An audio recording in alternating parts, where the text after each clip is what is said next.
জুমার দিনে ইমাম সাহেবের কাছাকাছি বসা বলতে কি বোঝায়? এটা কি প্রথম কাতারে বসা বোঝায়? উদাহরণস্বরূপ বলা যায়, ইমাম সাহেবের সামনে দ্বিতীয় কাতারে বসা উত্তম উত্তম নাকি দূর হলেও প্রথম কাতারে বসা উত্তম? ইমাম সাহেবের বাম পাশের কাতারের তুলনায় ডান পাশের কাতারে বসা কি উত্তম?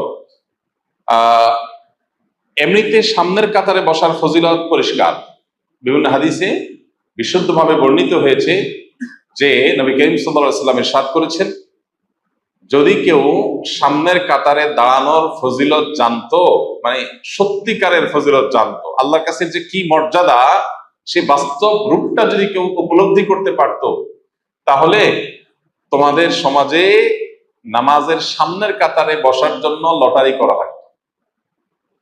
অর্থাৎ সবাই বসতে চাইতো, যদি মানুষ জানতো, লোকেরা যদি জানতো, তাহলে লটারি করে সামনের কাতারে বসতে চাইতো। তার মানে সামনের কাতারে বসার, সামনের কাতারে দাঁড়ানোর নামাজের সময় এর বিশেষ ফজিলত আছে, যেটা অন্য কাতারে নাই। এই জন্য আমাদের সবসময় চেষ্টা থাকবে সামনের কাতারে দাঁড়ানোর, সামনের কাতারে বসার। আর সামনের কাতারে বসা বা দাঁড়ানোর জন্য আগে আগে আসতে হবে। পরে এসে মানুষকে ঠেলে ঠেলে সামনের কাতারে যাওয়া প্রশংসনীয় কাজ না। আগে এসে নামাজের জন্য প্রিপারেশন নিয়ে বসে থাকতে হবে। নামাজের জন্য অপেক্ষা করাটাও নামাজের মতো সওয়াব। কিন্তু জুমার দিনের যে ফজিলত, প্রতি কদমে যে 1 বছর ইবাদতের সওয়াব দেওয়া হবে মর্মে একটি হাদিস বর্ণিত হয়েছে জুমার দিনে, সেটা কাদের জন্য? সেটা হলো ওই ব্যক্তির জন্য যে ব্যক্তি কয়েকটা কাজ জুমার দিনে করবে। তার ভিতরে একটা হলো মান বাক্কারা ইয়াউমাল জুমআতি ওয়াবতাকার ওয়া গাসসালা ওয়াগতাসাল। যে ব্যক্তি জুমার দিন আগে আগে ঘুম থেকে উঠবে, আগে আগে আসবে জুমায়, এবং গোসল করবে, উত্তম রূপে গোসল করবে, ওয়াদানা মিনাল ওয়ামাশা ইলাল মসজিদি ওয়ালাম ইয়ারকাব, পায়ে হেঁটে মসজিদে আসবে। পুরা পায়ে হেঁটে আসা সম্ভব না হলে গাড়ি ধরে পার্কিং করে বাকিটা পায়ে হেঁটে আসবে। ওয়াদানা মিনাল ইমামি ওয়ালাম ইয়ালগু, এবং ইমামের কাছাকাছি এসে বসবে এবং অহেতুক কোনো কথা কাজ কিছু করবে না। খুতবা চলাকালীন বিশেষ করে মনোযোগ দিয়ে খুতবা শুনবে।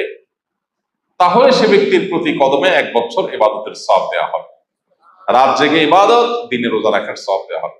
অনেক মুহাদ্দিসরা বলেছেন, যত আমলের ফজিলত কোরআন হাদিসে আছে, দুনিয়াতে এর চাইতে বেশি ফজিলতপূর্ণ কোনো আমলের কথা কোরআন বা হাদিসে বর্ণিত হয় নাই।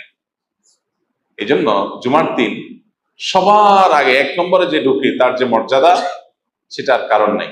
এইভাবে সিরিয়ালে ধারাবাহিকভাবে যে যত আগে ঢুকে তার মর্যাদা তত বেশি। সে চেষ্টা আমরা করবো ইনশাআল্লাহ।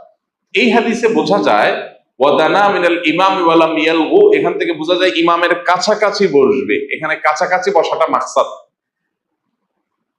সামনের কাতার প্লাস পাশাপাশি, এটা যদি কেউ বসতে পারে তাহলে সে ডবল ফজিলত পাইল।